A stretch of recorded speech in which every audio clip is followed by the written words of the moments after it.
Des pluies torrentielles sont prévues jusqu'à ce dimanche matin dans des régions allant du nord au sud, notamment dans les provinces du Heilongjiang, du Henan et du Guangdong. Les autorités locales de la province du Guizhou, dans le sud-ouest de la Chine, ont déclenché une alerte de niveau 3 pour faire face au risque de catastrophes secondaires liées aux fortes pluies.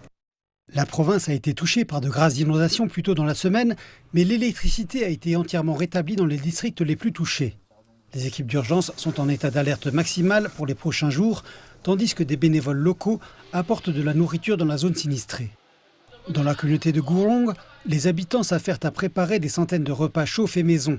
Ces repas seront envoyés dans les zones inondées situées à quelques kilomètres de là. Le menu du jour comprend tomates et œufs sautés et le classique mapo tofu, le tout préparé avec des légumes cultivés par les habitants dans leur propre jardin.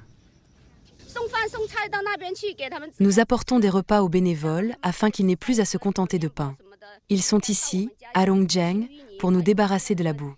Ils sont couverts de boue et dorment à même le sol. C'est déchirant à voir. Partageant cette émotion, les habitants ont transformé la cantine d'une école en centre d'aide. Ici, ils cuisinent pour les victimes des inondations et les équipes de secours.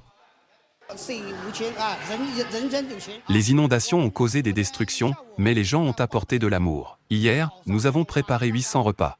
Aujourd'hui, nous en préparons 1200, du matin au soir.